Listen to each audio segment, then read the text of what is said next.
Nós vamos começar uma série falando sobre saúde emocional, mental e física. A série, ela é técnica, não é teológica, mas de uma necessidade atual monstra, tendo os dados que eu vou lhe passar aqui hoje de suicídio que nós estamos tendo. E mais assustador do que isso é o suicídio entre os crentes. Eu vou falar sobre suicídio de pastores, suicídio de adolescentes, suicídio de modo geral. Dentro desse tema, eu vou falar em um dos momentos se suicídio é ou não um pecado sem perdão. Não vai ser hoje que eu vou falar sobre isso. Nós vamos abordar o tema de uma maneira bem técnica mesmo. E o porquê que eu devo falar isso? Somente num período de 6 meses foram 17 pastores se suicidando e um sem número de crentes. No último culto que eu preguei em Londrina, no final do culto, teve uma irmã que falou: pastor, eu iria me matar hoje. Ela tinha tentado à tarde, não conseguiu. Foi para o culto e ouviu uma mensagem e desistiu. Então, no início dessa mensagem, eu quero indicar a você esse livro. Ele é chamado por aí de o curador de suicidas. Aqui no livro, eu não sei se você viu uma matéria hoje do Kaká, aquele jogador de futebol, que disse que estava com depressão profunda, pensou em se matar, e foi entendendo a identidade dele em Cristo, a graça, que ele foi curado. Dentro do livro eu tenho vários testemunhos de pessoas que tentaram suicídio, e ao compreender a doutrina da graça, eles receberam uma total cura. Tanto para você que está aqui hoje, especificamente aos milhares que nos assistem, eu queria realmente que você lesse esse livro, Incrível Graça. Quem já leu? Muita gente. Então você sabe do que eu estou falando. Aos que estão nos assistindo, que sempre são alguns milhares, e o tema que vai para o YouTube vai alcançar mais de 500 mil visualizações, que é suicídio de pastores. Então, provavelmente, nós teremos um número absurdo de pessoas que vão assistir. Eu quero que você entre no site da Editora Vem, editoravem.com, e adquira esse livro e leia ele inteiro. Comece, vai início, meio e fim. Coma esse livro. E depois me diga o que você achou. Tá bom? Começando aqui a nossa série. A série é muito polêmica, mas eu não sou um pregador que guarda tabus. Então você não vê ninguém pregar sobre isso, você não vê ninguém falar sobre isso, ninguém mencionando sobre isso, não tem nada, 0,0. Eu vou falar sobre o tema, não vai ser uma, nem duas, nem três, nem cinco, vai ser várias mensagens sobre o tema de suicídio. Hoje é apenas uma introdução. O significado da palavra suicídio é dar cabo, acabar com a própria vida, assassinar a própria vida, desistir da vida, voluntariamente. Agora, atenção aos dados. A Organização Mundial de Saúde, dados da ONU aqui, nos traz dados alarmantes sobre suicídio. Preste atenção. 1 milhão de pessoas por ano, 1 milhão de pessoas por ano estão se matando. 10 milhões tentam. Olha que coisa assustadora. No Brasil, 100 mil habitantes por ano estão cometendo suicídio. 100 mil pessoas por ano no Brasil estão se matando. E aqui nós vamos ver algumas motivações que explicam ou que estão levando as pessoas ao suicídio. Por incrível que pareça, Os que nós vemos, no caso de pastores, alguns deles são situações psicossomáticas, as doenças mentais ficam em último lugar nas razões para o suicídio. A hora que eu te falar os motivos que estão levando as pessoas a desistirem da vida, nós vamos até nos impressionar. Em alguns casos, eu acho sim que é covardia, salvo as situações de doenças mentais ou psicossomáticas, mas nós temos aqui suicídio de gente que terminou namoro. Gente que está com uma dívida, e impressionante, a primeira aqui, de acordo com a Organização Mundial de Saúde, é problemas financeiros. Não tem a ver com depressão, não tem a ver com nenhuma fobia, síndrome do pânico. A pessoa se viu pressionada financeiramente e se matou, independente de quantos filhos ela tem. Nesse ponto, eu posso afirmar, eu sei que é um choque, mas para mim é covardia. Eu estou dizendo para você, tirando as questões vinculadas à saúde, é o que nós vamos falar, mas nós temos problemas triviais, absurdos que levam as pessoas ao suicídio. Eu não posso dizer que problemas absurdos, triviais, que não estão ligados a doenças psicossomáticas, são válidos. Nenhuma coisa é válida, mas eu vou te dar um exemplo. Quando eu fui na casa da minha mãe, ela estava com uma arma apontada para a cabeça dela. Minha esposa e meu filho e minha filha estavam no carro. A minha mãe estava com uma arma apontada para a cabeça dela. Eu liguei para a polícia chegou, olhou para a janela e minha mãe gritava lá de dentro: ele vai me matar. Ele está aqui e diz que vai me matar. Não entra, senão ele mata você também, meu filho. Não tinha ninguém. Ela estava com uma arma apontada para a cabeça dela e dizia que alguém iria matar ela. O nome disso é o mais alto nível da chamada síndrome do pânico, ou a crise mais elevada da bipolaridade. Então nós temos casos de pessoas que tentaram suicídio, que estavam correndo na cabeça deles de um cachorro, de um leão, de um animal selvagem, e pulou no rio. Mas na realidade não era um rio, era um prédio. Mas na cabeça da pessoa, ela estava correndo de um animal e se jogou num rio para se libertar do animal. Isso não é suicídio. Na cabeça da pessoa, ela está sendo perseguida, ela foi assassinada por alguém. Se você assistiu um filme da Sandra Bullock, Bird Box, um filme muito interessante dentro da psiquiatria, que aborda situações até um pouco interessantes. As pessoas não entenderam o filme, mas a ideia do filme, não estou dizendo o livro, o filme é baseado no escritor de filmes de terror. Mas a autora do filme fez um filme justamente para lidar com as questões psicossomáticas. Se você perceber no filme, existe uma tal de coisa que ninguém vê, que quando as pessoas veem aquela coisa, ela se mata. É um suicídio coletivo do mundo todo. É um filme bem apocalíptico. É um filme muito pesado, eu não deixei meu filho assistir. Você fica muito angustiado vendo o filme. Mas a ideia do filme, no final, só sobrevive àqueles que não veem a coisa e que ouvem os pássaros. Então você só tem uma voz no filme, a dos pássaros. O filme termina, quem não assistiu vai o spoiler. O filme termina com a família entrando num lugar onde está cheio de pássaros e todo cego do mundo sobreviveu.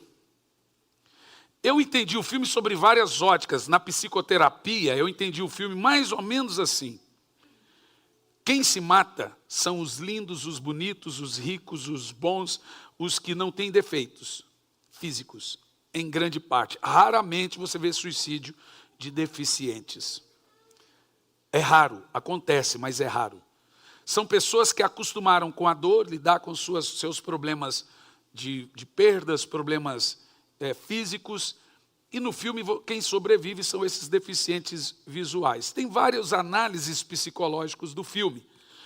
O filme veio justamente num momento muito complicado desse caos que nós temos no Japão, o suicídio é tão grave que existem propagandas o dia inteiro na televisão de prevenção ao suicídio. Existem propagandas na rua, nos bus doors, nos carros, de prevenção ao suicídio. É uma questão de calamidade pública. E os dados que nós temos do Brasil é que em 5 anos vai ser assim aqui também. Então nós temos hoje adolescentes tentando se matar. Eu já lidei com algumas situações aqui na igreja. Conversei com a mãe e a menina, acho que 12 anos, se cortou toda. Até em Campo Largo nós já tivemos casos de suicídio. Não dá para você fugir do assunto, não dá para o pastor falar, vou pregar só teologia. Vamos ter que lidar com essa situação. E não tem nada a ver com coach. Coach é uma coisa, psicologia é outra. Se você chamar um psicólogo de coach, você vai até apanhar. Psicologia não tem nada a ver com o coach. Esquece isso. Não pense que você fazendo coach, você terá uma saúde emocional ou mental. Não tem nada a ver uma coisa com a outra. É ridículo isso. O que nós vamos lidar é com a sua... Eu quero ensinar você nesse início de ano a priorizar a sua saúde mental e emocional esse ano. Porque 75% das doenças físicas vêm de uma dessas outras duas coisas, ou emocionalmente ou mental. E as coisas são bem profundas. Você quer ver só? Em problemas que levam as pessoas ao suicídio. Primeiro, número 1, problemas financeiros. No mundo todo, o problema financeiro é a causa primaz que leva as pessoas ao suicídio. Elas não são doentes, elas estão totalmente racionais, conscientes, não tomam remédio, elas simplesmente entraram numa crise de dívida e não souberam gerir essa crise, essa emoção, e acharam que poderiam se matar e agora deixar a dívida para a esposa, para os filhos e etc. Dívidas acumuladas, empréstimos que não conseguem pagar, alguém cobrando, calotes, perder um bom emprego. Eu sei que é difícil. Quem deve, sabe. Eu já devi quase R$1 milhão. É complicado. Mas você é um homem, um saco de batata podre. Você foi homem para casar, você foi homem para fazer filho, você foi homem para adquirir dívida, seja homem para pagar. Nem que demore 15 anos. Nós temos que ter a cabecinha no lugar. Aqui eu não estou lidando com pessoas doentes. Em segundo lugar, a causa principal de suicídio, em segundo lugar, conflitos amorosos ou familiares. E paz, meus senhores, boa parte agora são adolescentes, de 12 a 15 anos. E o que está acontecendo? De 12 a 15 anos, os adolescentes hoje já são ativamente sexualmente ativos, mas eles não têm uma emoção gerida, adulta, para ouvir não, para serem desprezados, para serem humilhados. Então, realmente, nós estamos vendo um caos de suicídio, estão se matando dentro das escolas. E você fala assim, por que isso não sai na mídia? Porque existe uma regra chamada Lipsitz, tanto nos Estados Unidos, no mundo inteiro, que não se noticia suicídio, a não ser que seja de alguém famoso. Mas o crente não é fácil. Ele vai no Face e começa a reprogramar, e repassar e compartilhar. Suicídio de crente. Suicídio... Você não está entendendo. Se o jornal não passa, a televisão não passa, é porque não é para passar. Porque as pessoas que pensaram ou nunca pensaram, quando vê que criou-se uma cadeia, pá, cria coragem. Então quem está provocando esse caos de crentes ou pastores se matando, são os que estão noticiando. E aí eles vão criando um caos, o efeito dominó emocional e psicológico. Nos Estados Unidos e no Brasil, a mídia não noticia suicídio. Justamente para que não haja um efeito de alguém criar coragem. Mas aí o miserável vai lá no Facebook e fica repartindo isso e passando. Eu nem sabia que tinha uma marcha de Satanás Foi um crente que contou para mim no Facebook, pois lá, marcha para o Satanás. E daí? O Facebook vai lá e escreve no que você está pensando. E você escreve o que você pensou. E ele vai te ajudar no quê? Em nada. Ele vai polarizar a situação. Então, os conflitos amorosos, como separações conjugais, traições, descobertas de mentiras, está em segundo lugar como causas de suicídio. Atos heróicos, aí você entra o terrorismo, alguém se matando para proteger outro, são chamados de atos heróicos, como homem-bombas, terroristas, se matar para proteger alguém.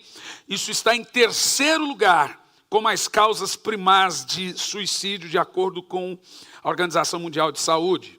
Em quarto lugar, as questões sociais, coisas como bullying. E a questão do bullying é sério. Isso realmente está trazendo um problema sério. A pessoa que não se sente pertencente ao meio, no caso, se sente excluída de um ambiente, também está em quarto lugar como as questões que levam as pessoas ao suicídio. O bullying é sério. E em quinto lugar, apenas em quinto lugar, distúrbios mentais ou emocionais.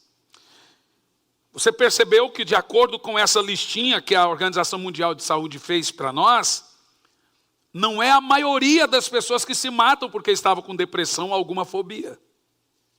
A maioria das pessoas que se matam é por não terem uma gerência de suas emoções.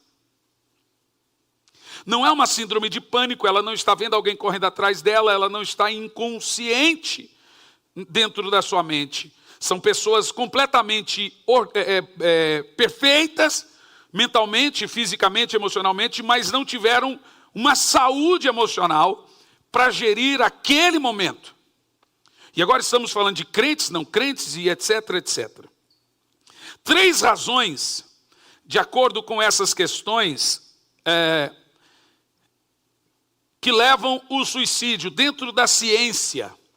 Para a biologia, a causa do suicídio é a genética. Então nós temos pessoas com histórico na família, com tendências suicidas. Essas pessoas, aonde tem um histórico na família que levam tendências ao suicídio, seja mãe, pai, um tio, etc., deve-se cuidar dessa família, porque não é a primeira vez, não é só um que pensou. Então você tem ali, de uma maneira, na genética dessa família, algum distúrbio hormonal. E o déficit hormonal está dentro dos genes dessa família. Então, para a biologia, a causa genética deve ser levada em consideração. O histórico familiar, ele vem sendo um traço muito forte nas causas de suicídio, assim como também câncer. 75% dos cânceres são de históricos familiares e alguns outros de problemas psicossomáticos.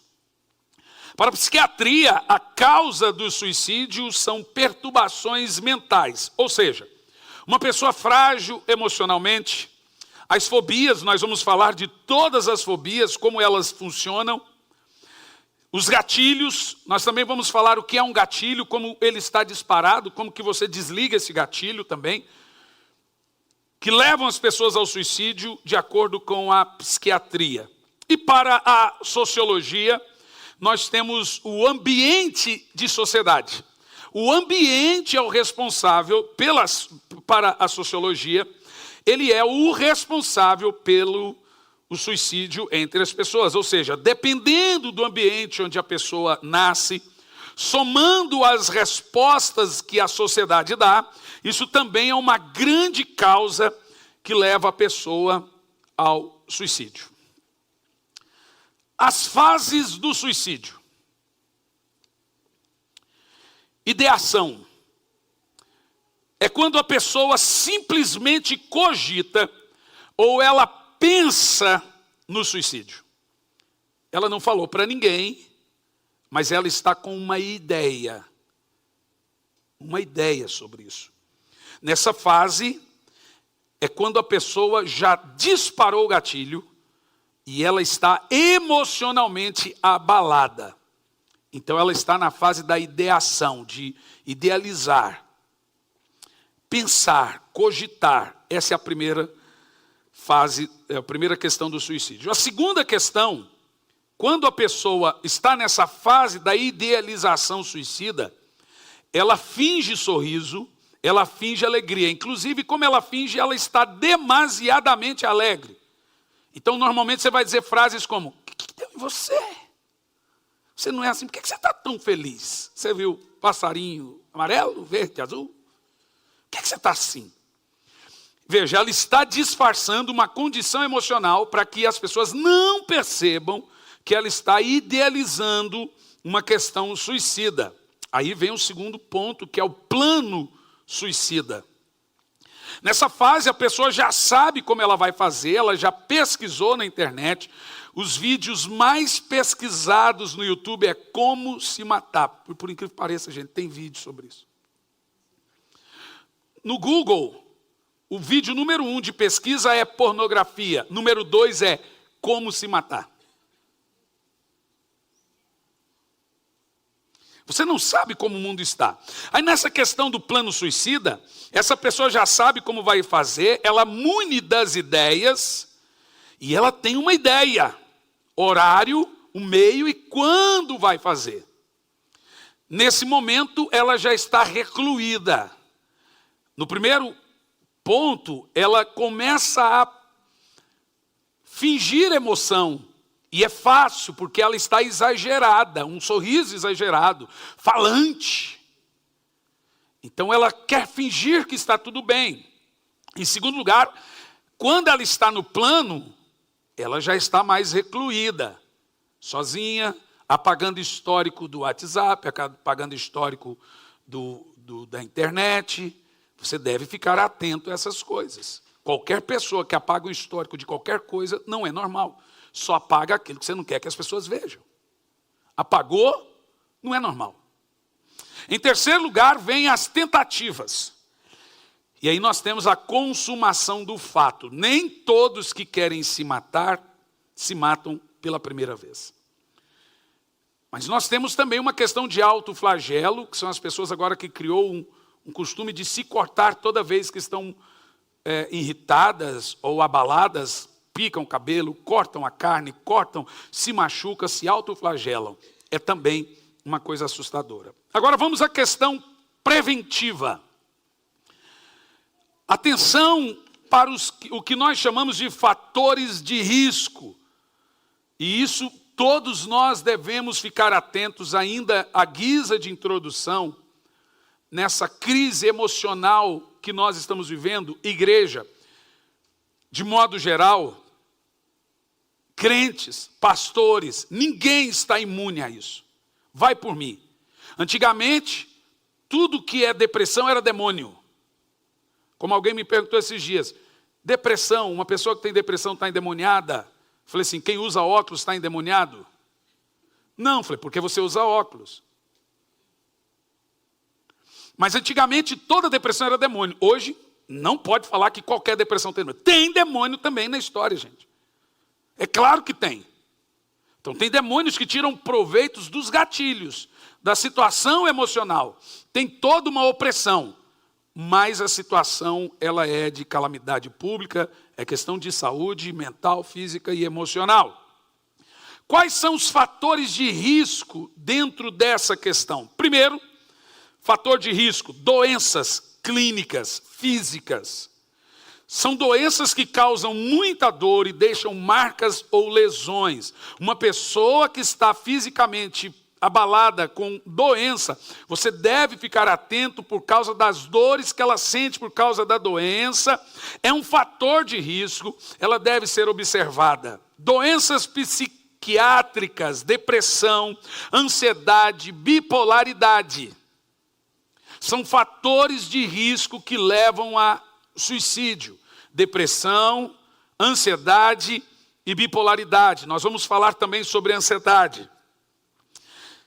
Traços de personalidade, como pessoas com personalidades instáveis, mudança constante de humor, né? De manhã uma coisa, à tarde outra, de noite outra coisa. Ela muda constantemente o humor dela na semana, ao mesmo tempo que ela está rindo muito, está chorando muito. Traços de uma mudança brusca de personalidade. Pessoas que têm dificuldade de lidar com frustrações, perdas ou decepções. Elas sucumbem a uma fossa toda vez que ela tem uma decepção. São fatores de risco, né? Nós temos a questão também do uso e abuso do álcool, qualquer uso e abuso de droga. O álcool é um fator de risco gravíssimo, porque ele deprime quem o usa, assim como também a questão de drogas. E nós agora estamos falando do efeito, né?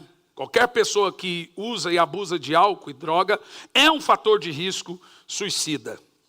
Falta de apoio familiar ou social, ou seja, uma pessoa diante de um problema, ela não tem como lidar ou aonde se apoiar, ela não tem apoio àquele momento difícil, apoio àquela situação, ela não tem aonde correr, para o que fazer, ela se vê sozinha nessa situação ruim da sua vida, é um fator de risco. Também temos um outro fator de risco, que é o acesso escasso à saúde. E aí nós temos um problema, que o tratamento psiquiátrico ou psicológico são caros e de difícil acesso. E o maior de todos os problemas ainda é o preconceito. As pessoas não querem que alguém perceba que ela tem algum problema psicológico, que vamos chamar de doida, pensar que eu sou quente, não sei o quê. Então, as pessoas têm o preconceito das pessoas. Nossa, fulano com depressão. Nossa, fulano está com dor de barriga. Fulano tem é uma enfermidade emocional ou mental. Quando a gente fala problema mental, não significa problema, não é doido. Doença mental é qualquer enfermidade que vem da cabeça. Então aí tem essa questão do preconceito. A maioria das pessoas, em boa parte, não contam para os maridos. Eles veem, não, é só um momento, vai passar. Mas ela mesma talvez já foi num terapeuta, e o terapeuta jogou para o psicólogo falou, não é comigo, mandou para o psiquiatra. E aí ela descobriu que ela está com um déficit hormonal, um desequilíbrio hormonal tão grande, mas ela não fala para a família com medo do preconceito. Para a igreja, então, nem pensar. Aí nós temos uma outra questão, que é a ausência de qualquer tipo de religiosidade. A própria Organização Mundial de Saúde, a ONU e etc., tem um dado muito interessante. Você sabe que nesses meios o que mais existe são ateus, que em países onde são majoritariamente de não crença, é onde tem o índice mais elevado de suicídio. Um deles, Japão, o segundo, Áustria. Como eu disse a você, o japonês é exageradamente ET, né? Quando entra no japonês no restaurante, eu falei, chegaram os ETs. Eles não são desse mundo, eles são muito inteligentes, eles são monstruosamente, absurdamente inteligentes. Nós temos um aqui, não sei se tem toda essa inteligência, né, Tiago? Mas se tiver, eu estou feliz, temos um ET aqui. Mas em contrapartida, por causa dessa extrema inteligência que eles obtiveram, eles não creem em nada. Então o suicídio lá já é um caos, é calamidade pública. E na Áustria, você tem um índice de suicídio assustador, porque é o país mais seguro e mais lindo do mundo, né? É uma coisa assustadora. E nesse ponto aqui, a ausência de crer em alguma coisa é uma causa exagerada do suicídio. Mas agora nós temos um problema, porque nós estamos vendo crentes católicos, gente que crê em alguma coisa, se matando. Olha que estranho. Nós vemos religiosos se matando, mas o dado da Organização Mundial de Saúde mostra que, tradicionalmente, as pessoas que se matam não creem em alguma coisa, são ateus, e isso alcança números recordes.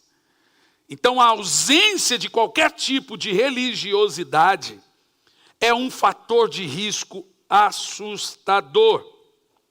Esses mesmos dados mostram que crer em alguma coisa é um fator que segura a pessoa na vida.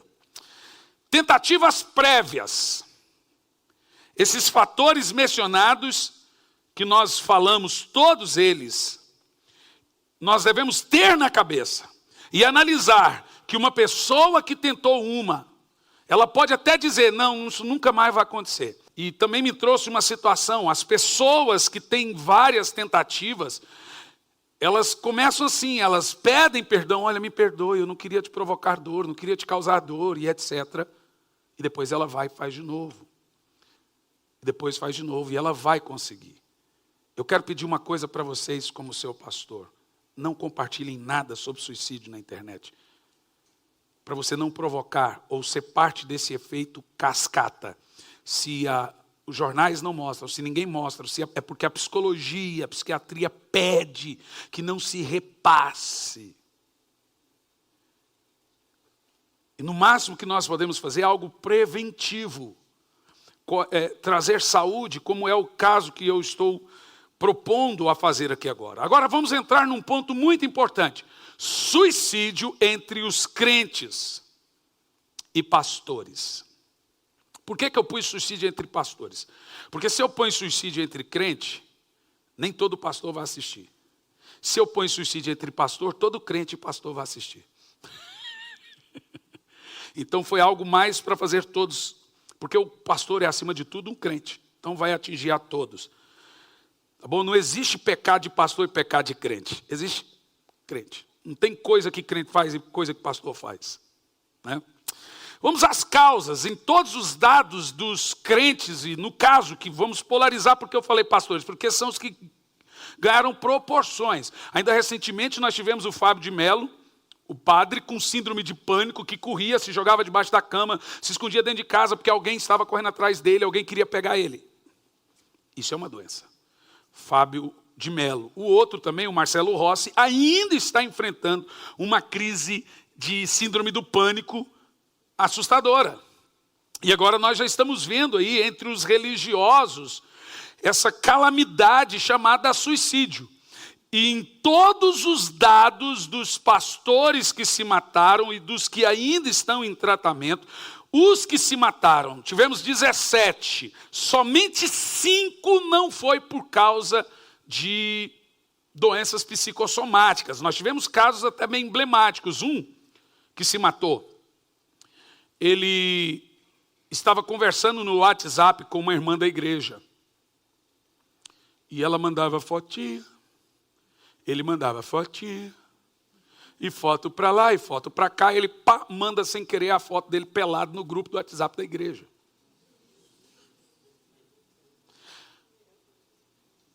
Todo peladão. A hora que ele viu que foi para o grupo da igreja, acabou, irmão. Ele não foi lá e se matou. Então nós não temos aí um problema, nós temos um problema de pecado aí.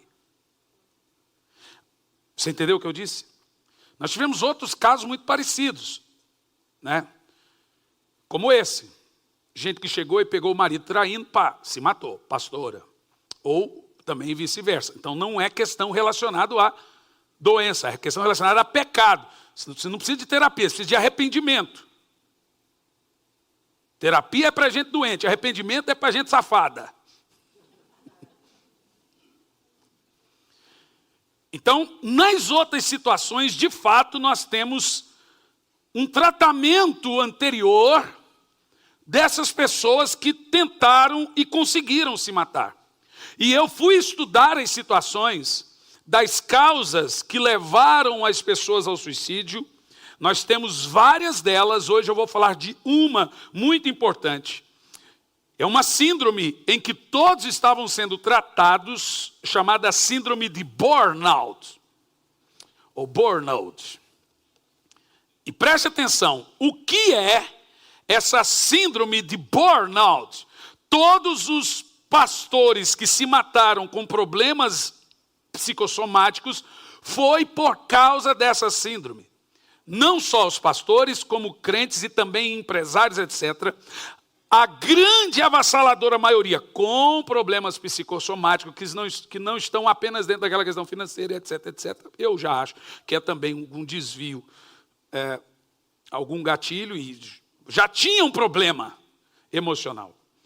O que é a síndrome de burnout? A síndrome é tão forte que eu tenho uma mensagem chamada o burnout de Elias. A síndrome de burnout, essa palavra é uma palavra, obviamente você percebeu, em inglês, e ela ganhou popularidade na neuropsiquiatria e psicologia, que já desmentiu Freud. Por que a neuropsiquiatria, a psicologia desmentiu Freud? Porque Freud dizia que se uma pessoa até 7 anos não desenvolvesse um problema psicossomático, ela não iria desenvolver. Já está comprovado que ele estava errado. Porque a pessoa pode ter um gatilho em qualquer fase da vida dela, em qualquer ano, ela pode desenvolver um problema psicossomático. Freud dizia que era até 7 anos ela desenvolvia. Se não desenvolveu, ela seria uma pessoa normal, mentalmente. Já foi desmentido pela a nova ciência psicossomática. O que é um burnout?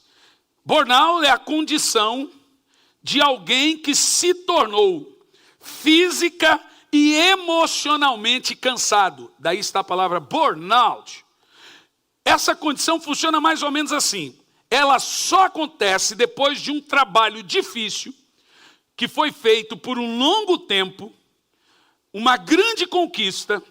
Essa pessoa descarregou-se por causa de um trabalho feito a longo prazo que foi estressante. Construir uma igreja, desenvolver uma empresa, ter um filho, vem a depressão pós-parto, que descarrega todo burnout, todos os seus hormônios descarrega, e a pessoa tem um gatilho ali, logo no momento do parto, a criança já nasce com ela com depressão. Naquela hora já descarregou o burnout.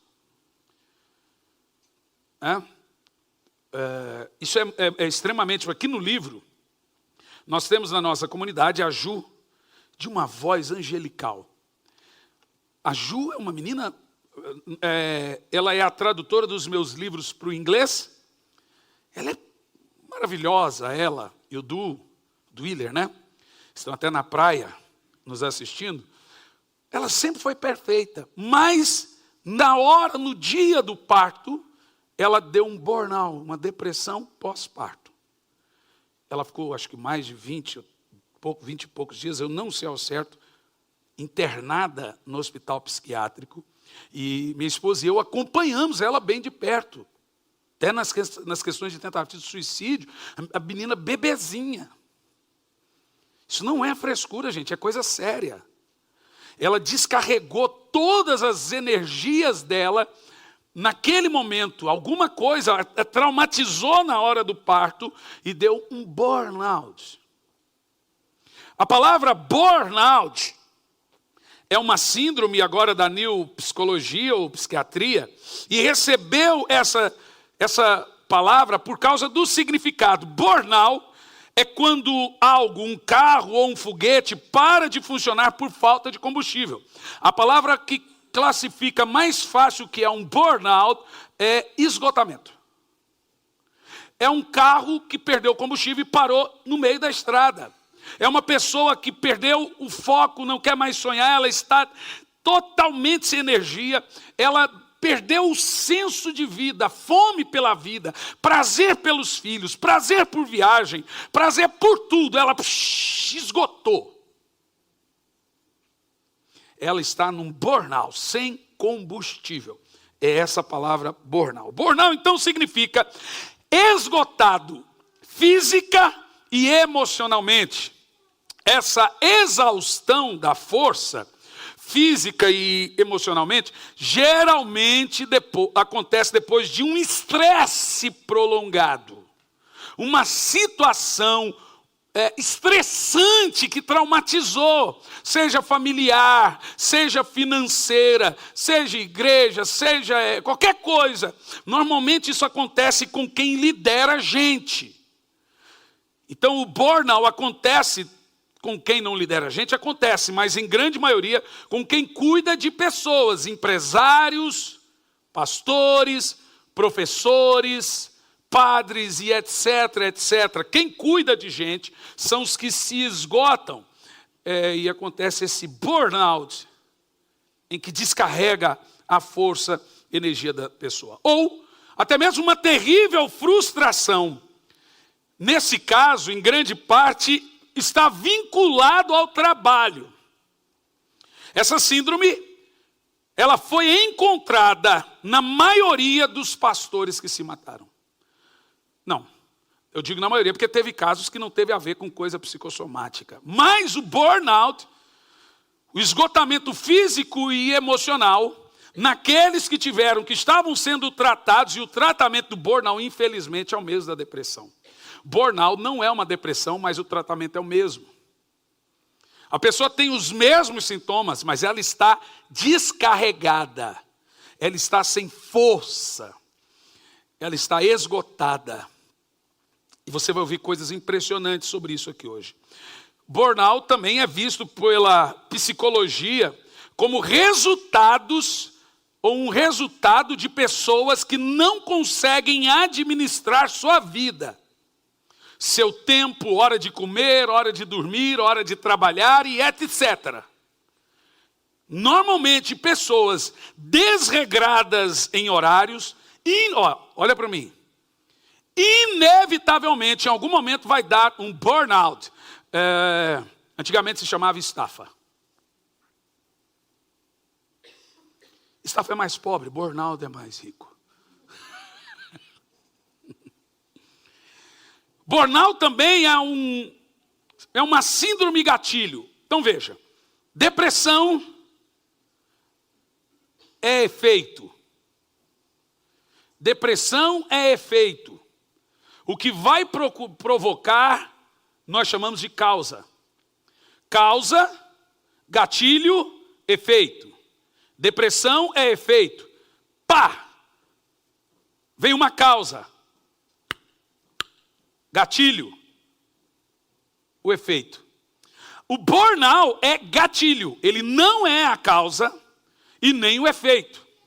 A causa é um trabalho, é uma coisa estressante, construir uma igreja, uma empresa, lidar com gente, uma situação estressante por muito tempo, essa é a causa. O burnout é o gatilho. A depressão é a causa, é o efeito da causa. A causa, entendeu o que eu disse? Burnout é um gatilho. Gatilhos têm nome. Quando eu vou conversar com as pessoas, naturalmente, eu converso com elas para descobrir o gatilho, porque do gatilho você sabe a causa. O burnout é um gatilho. É por causa de alguma causa que disparou-se o burnout e vai culminar numa depressão ou agressiva ou passiva, ou numa ansiedade monstra. E essa depressão também pode ter o nome de bipolaridade, síndrome do pânico e etc., um monte de outras coisas, mas o burnout é um gatilho inicial sobre isso. Aqui hoje, provavelmente, nós vamos ter aí uns 30% de pessoas esgotadas. Em uma espécie de burnout.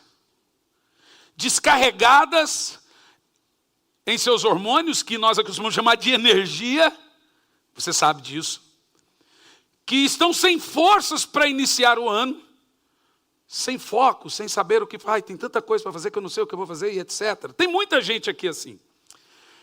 Então, burnout, esse gatilho, nós precisamos entender que todos com burnout estão entrando em depressão desde já. Olha o que eu vou dizer. Todos com burnout vão desenvolver alguma fobia. Algum tipo de algum nível de depressão. O esgotamento é coisa séria. Precisa lidar com ele. Por isso que o que eu vou ensinar é preventivo.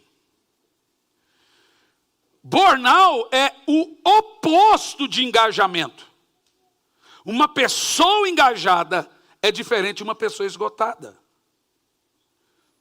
Uma pessoa com burnout esgotada, ela não consegue, presta atenção, se concentrar, sonhar, focar, realizar, desejar.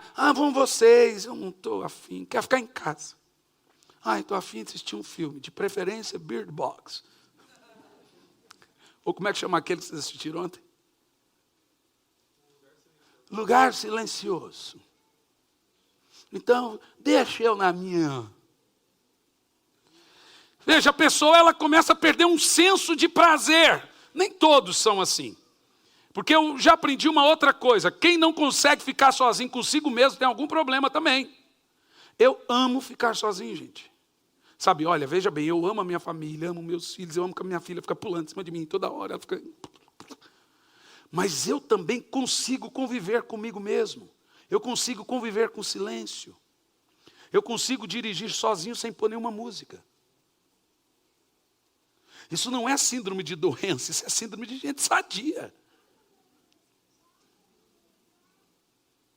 Entendeu? Tem gente que não. Tem gente que se ele ficar sozinho, ele briga com ele mesmo e vai embora de casa.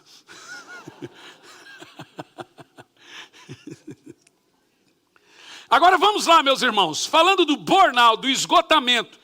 Como é iniciado o esgotamento? O que nós chamamos aqui pela a neurociência ou a nova psicologia, burnout. Primeiro, trabalho em excesso. Segundo, recompensas ou reconhecimentos insuficientes. Então, pelo Facebook, você sabe quem está com problema. Porque quando o Face pergunta o que você está pensando, e você fala, você sabe, esse fulano está com problema.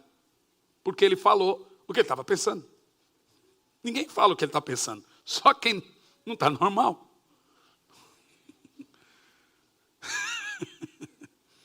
Em terceiro lugar, falta de controle sobre o seu trabalho. E em quarto lugar, meus queridos, fazer o que não gosta, esgota. Essas 4 coisas podem e inevitavelmente irão contribuir para o esgotamento físico ou emocional. Anota, quais são os sinais mais comuns de alguém com burnout, esgotado? Agora eu pego. Número 1, cinismo.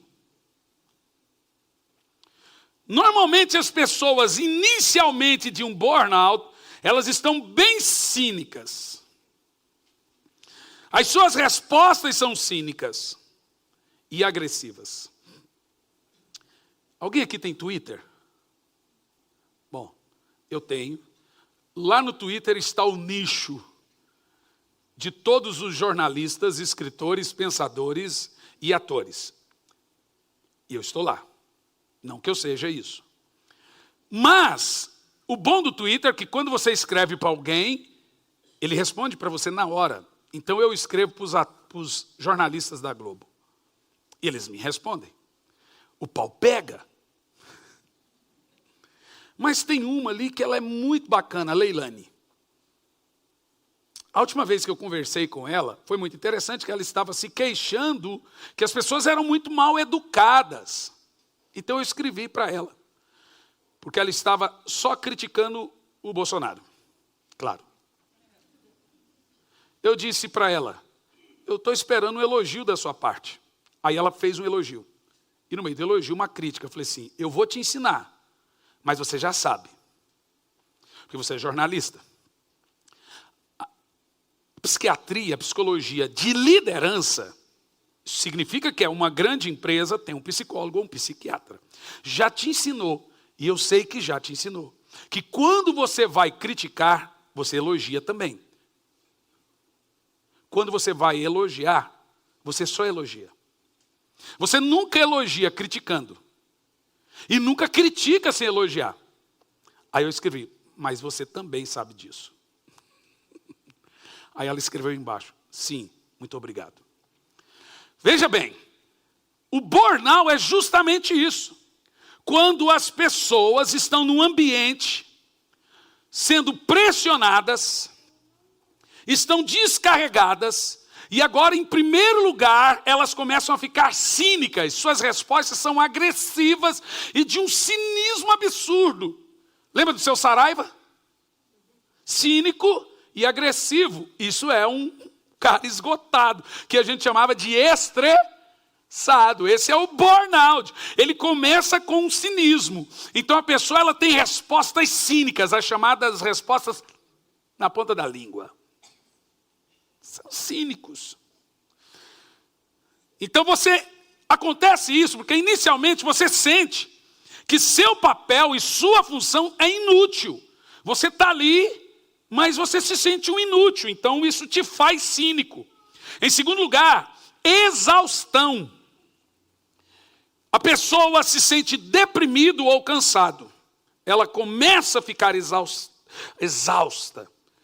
Ai, se eu pudesse, eu dormiria 3 dias. Em terceiro lugar, o normal de uma pessoa saudável é falar assim, eu quero é trabalhar. Eu quero é ganhar a vida. O normal de uma pessoa esgotada, se eu pudesse, eu ficaria de férias 60 dias.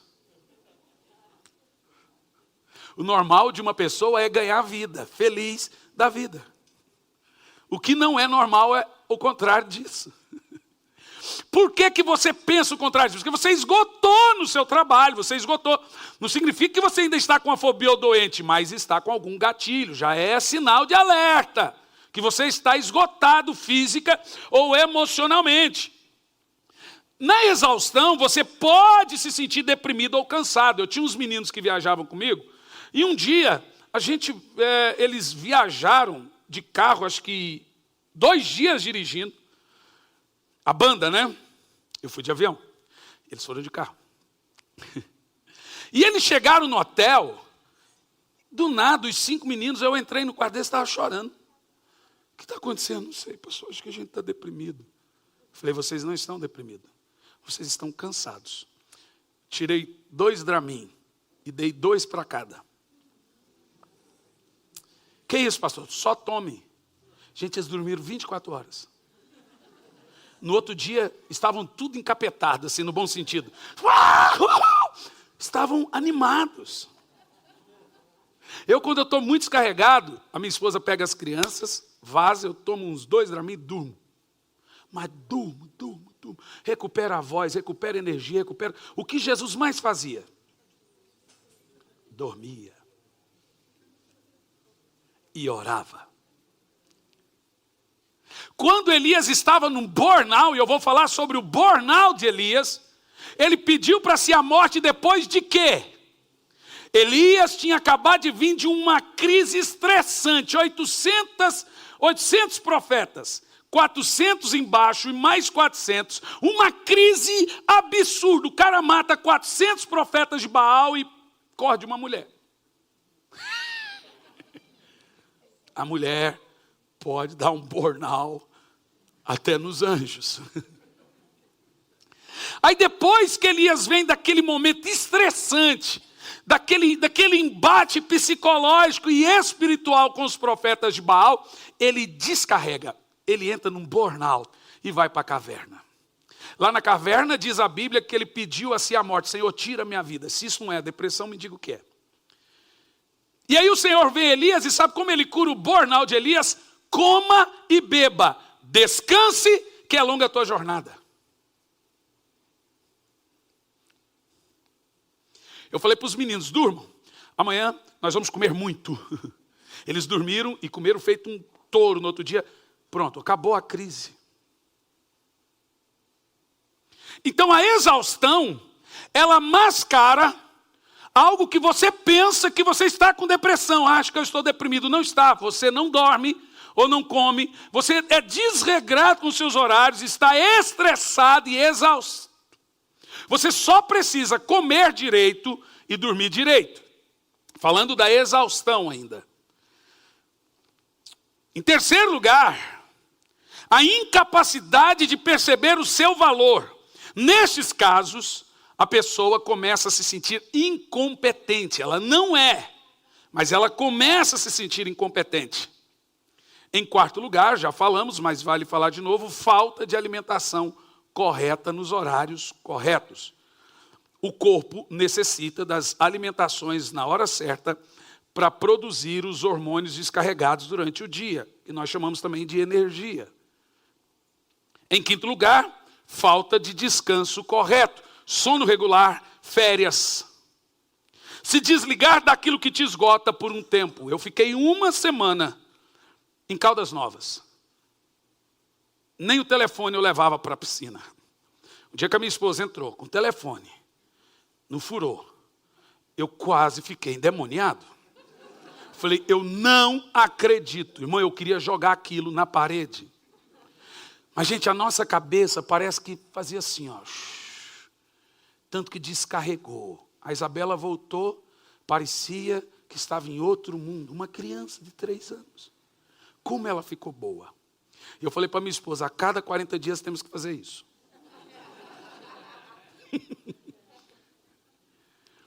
Então, veja bem, essas coisas devem acontecer.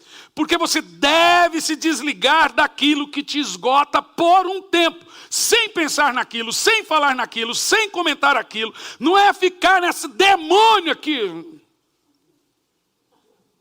Nós trabalhamos com isso, é barato. Mas deve-se ter uma coisa regrada. Por isso que boa parte da ansiedade dos jovens é por causa das redes sociais. Então veja, eu tenho um menino maravilhoso, vocês viram, que vai fazer 16 anos o mês que vem. E eu sou muito esperto com os meus filhos. Alguns dizem que eu sou paranoico, mas eu prefiro dizer que eu sou esperto. Um dia, do nada, eu já falei para ele que eu pego tudo. Você não tem noção, você está conversando comigo, eu estou estudando você. E eu saquei ele. Muito assim. Acordei 3 e pouco da manhã e fui no quarto dele. Quando eu cheguei, eu só vi um negócio assim, jogando para baixo dele alguma coisa. Eu falei, você não ronca assim. Aí eu corri, dei um beijo nele, e a hora que eu dei um beijo, eu fui embaixo dele. A hora que eu puxei, ele já entrou em pânico. Ah, pai. Abri o celular. Aí vem as conversas. Não tinha nada que o comprometesse. Aí ele não. Mas os colegas dele. Um lá, esse não dessa vez, mas outra vez. Ah, vamos lá numa festa de amigo, não sei o quê. E aí um leva vodka, outro leva uísque. Aí o Gianluca, vocês sabem que eu não entro nessa. Ah, mas fala para o seu pai que você está indo estudar a Bíblia. Veja, todos eles são de escola evangélica, boa parte são filhos de pastores. Dessa vez eu lá vendo as conversas do Jean. O que me assustou não é o conteúdo das conversas, porque ele é um menino assim muito fantástico. O que me assustou em primeiro lugar era a hora das conversas. 3 horas da manhã, 4 horas da manhã, 5 horas da manhã. E ele estuda 6h30, ele sai de casa 6h30. O que esse menino estava fazendo? Trocando a noite pelo dia. O que isso ia acontecer em 2 meses? Um descarregamento de energia, um burnout. Os hormônios iriam começar a trabalhar desenfreadamente, desregulado. Um mais, outro menos, que hormônio é assim. Eu ia ter um menino com 16 anos de idade, que começa esgotado, logo vai acontecer algum gatilho. Pá! Eu tenho um menino com ansiedade em casa. E a ansiedade funciona assim. Você começa a postar as coisas, porque as curtidas são bacanas, lindo, bonito, cheiroso, por causa de lindo, e lindo, e linda, e lindo. Eles começam a postar mais. Gera prazer, rede social gera prazer. Então é muito lindo e linda. Uma das coisas que o meu filho ama é quando ele posta foto comigo. Porque ele diz que toda vez que isso acontece, aumenta os seguidores dele em 50. Pai, posta uma foto, papai. Só que eu me orgulho de tirar foto com ele. Porque eles falam, é a cara do pai, como é lindo. Aí eu saio ganhando, né, gente? Aí essa parte cabe a mim. E esse menino é um menino inquestionável. Mas nessa área é da idade. O que eu fiz? Você vai ter um telefone quando eu achar que você deve ter. Eu nunca vi um menino tão bom sem telefone, gente. Que coisa fantástica, ele conversa agora. Eu nem sabia que ele tinha voz. Eu não sabia se ele falava, agora ele fala. Então pense o seguinte, e eu estou aqui falando e a Isabela está. Analisa, eu ia ter um menino que ia fazer prova, não ia bem, ia ficar ansioso, ia ter alguma espécie de gatilho. Aí eu ia ter um menino com depressão. Porque é isso que acontece, trocando a noite pelo dia. Porque você tem sono irregular, alimentação irregular, você não descarrega, os nossos filhos precisam descarregar-se da escola. Você precisa sair com seus filhos, ir para fazer a mesma coisa juntos, ir para o parque, vai lá, a praia está aqui, irmão, 60 quilômetros, pega um sábado, vai lá só para ficar andando, vendo a já está bom. Mas você precisa fazer coisas diferentes com seus filhos. A escola os pressiona, a vida os pressiona, as provas os pressionam, o dia a dia, os bullying. Eles precisam sair daquele ambiente. A pessoa nesse ponto descarregada, que não se desliga, ela se torna drenada fisicamente. Drenada, veja. Emocionalmente e quimicamente. Existem alguns hormônios que só são produzidos quando temos. Olha bem, existem alguns hormônios que só são produzidos quando temos uma boa alimentação, uma boa noite de sono e um bom período de descanso. E são eles, anota. Esses hormônios que eu vou falar, se você não dormir, não comer, não ter os seus horários regrados, alimentação, sono e descanso, eles não produzem corretamente dopamina, serotonina e ocitocina. São os 3 hormônios responsáveis pela sua alegria. E 2 desses hormônios só são produzidos quando estamos desregrados. São noradrenalina e adrenalina. Você pensa que é bom, mas não é. Adrenalina é o hormônio responsável da ansiedade. É a adrenalina. E eles são produzidos em excesso quando você está desregrado de horário, de sono e de descanso. E a galera hoje é viciada em que mesmo? Adrenalina. Está tudo muito, por isso que está o povo se matando. Esses 5 hormônios mencionados aqui, ou a falta deles, são responsáveis de todo o nosso humor, felicidade, sensação de prazer, satisfação, amor, estresse, ansiedade, depressão, bipolaridade. E funciona mais ou menos assim, eu vou te dar a porcentagem, agora eu vou te ensinar a prevenir e regrar sua vida. Quem quer ter um ano saudável? Diz assim, eu vou cuidar esse ano da minha saúde emocional, física e mental. Vou te dar aqui os dados, vou colocar um videozinho muito legal de 30 segundos para você saber como vai produzir a sua felicidade. 90% de serotonina, 2% de dopamina, 5% de ocitocina produz sensação de felicidade. 20% de dopamina, 1% de serotonina, 1% de ocitocina produz ansiedade. Já te explico o que é isso. 20% de dopamina, 4% de serotonina, 1% de ocitocina produz depressão. 80% de dopamina, 80% de serotonina, 80% de ocitocina produz amor. Funciona assim, você pega os 3 hormônios, joga numa panela e mexe e come. No mesmo nível. Isso é uma pessoa feliz.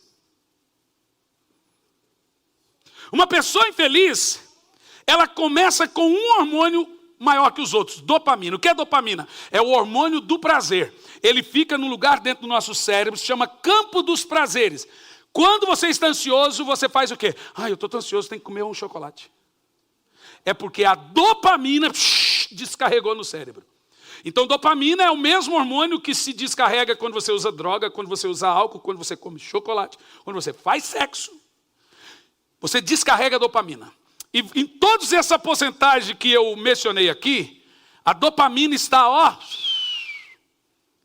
80% de noradrenalina e 80% de adrenalina produz estresse.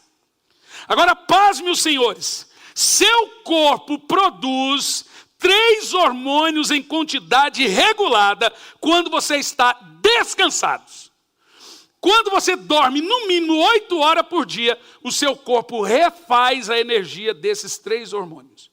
Se você troca a noite pelo dia, Deus fez a sua vida, o seu corpo, para trabalhar de dia e dormir de noite. Por isso que você costuma dizer, o sono do dia não troca o sono da noite. Claro que não, porque você dorme de dia, mas não descansa. Porque de dia o cérebro não produz esses 3 hormônios. De noite ele produz. Nós chamamos isso de energia. Todo mundo que não dorme, toda a depressão começa com insônia, muitas vezes. Porque está descarregado. Põe um videozinho para mim, por favor, desliga a luz. Olha que interessante. Como os hormônios influenciam nossas emoções. Dopamina, serotonina, ocitocina. Os hormônios da felicidade. Felicidade é ocitocina, pouca dopamina. Ansiedade, muita dopamina. Depressão, muita dopamina. Amor, ali. E agora...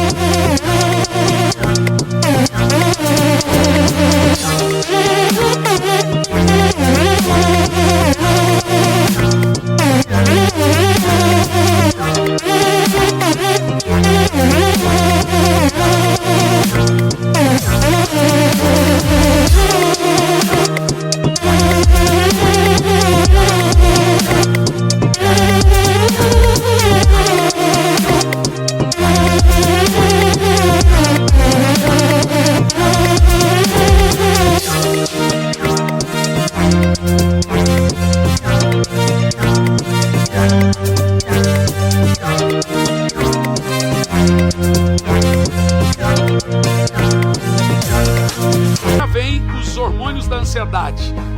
Neuroadrenalina, adrenalina, estresse. O povo só quer saber de adrenalina. Depois eu ponho no Facebook e vocês tiram isso. Nós vamos orar agora.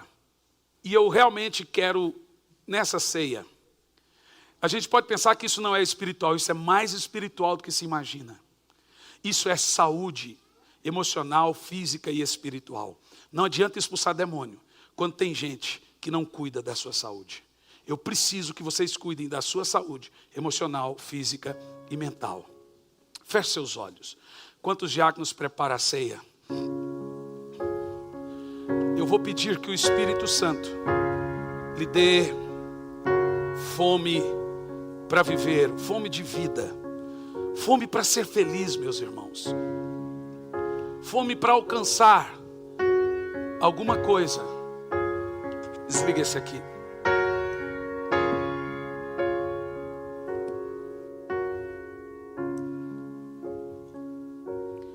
Desperta em mim quando estou só e fraca está minha alma, e os meus problemas tentam me abater. Eu simplesmente espero no silêncio até sentir tua presença aqui.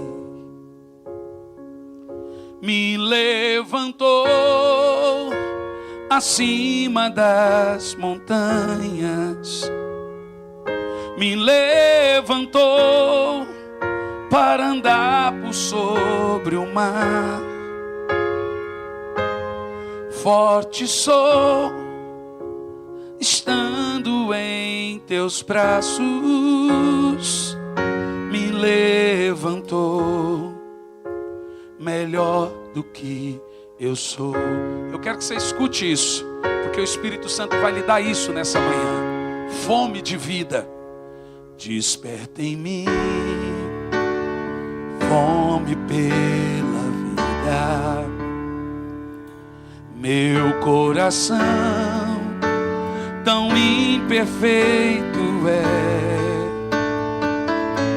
mas ao sentir o brilho da tua glória, eu quero viver a eternidade em ti. Cante comigo. Me levantou acima das montanhas, me levantou para andar por sobre o mar. Forte sou, estando em teus braços, me levantou melhor do que... Eu sei que tem muita gente cansada, esgotada, estressada, exausta. Eu vou orar para que o Senhor lhe encha hoje. Você que quer ter fome da vida, pastor, eu quero ter prazer da vida de novo. Fique em pé que eu vou orar por você. Vai ficando em pé, toda a igreja. Eu quero que você olhe na tela, põe essa letra na segunda parte, e você cante comigo essa parte em voz alta. Desperta em mim fome pela vida. Desperta em mim fome pela vida, fome pela... Meu coração tão imperfeito é, meu coração tão imperfeito é, mas ao sentir o brilho da tua glória, eu quero viver a eternidade. Mais uma vez, desperta em mim. Desperta em mim fome pela vida. Meu coração tão imperfeito é, mas ao sentir o brilho da tua glória, que eu quero viver a eternidade em ti. Me levantou acima das montanhas, me levantou para andar por sobre o mar. Se prepara para viver o melhor ano da sua vida a partir de hoje. Esse vai ser o melhor ano em conquistas. Toda depressão, toda angústia vai cair por terra. Me levantou. O Senhor te levanta melhor do que você já foi. Me levantou. Me levantou acima das montanhas. Me levantou para andar por sobre o mar. Forte sou, estando em teus braços, me levantou. Senhor, eu oro para que a ceia de hoje seja a ceia também do fortalecimento. Assim como o Senhor deu comida e bebida a Elias, eu oro para que ao comer esse pão e beber esse suco, que representa teu sangue, possa fortalecer esses irmãos. Que cada um assuma um pacto com o seu esposa e filhos, de dormir 8 horas noturnamente, de tirar o telefone dos filhos, de desligar as luzes azuis dentro da casa, de dormir, comer, saúde mental, porque nós vemos um espírito terrível agindo nessa área. Eu oro consagrando os elementos da ceia, consagrando o pão e consagrando o suco, em nome de Jesus.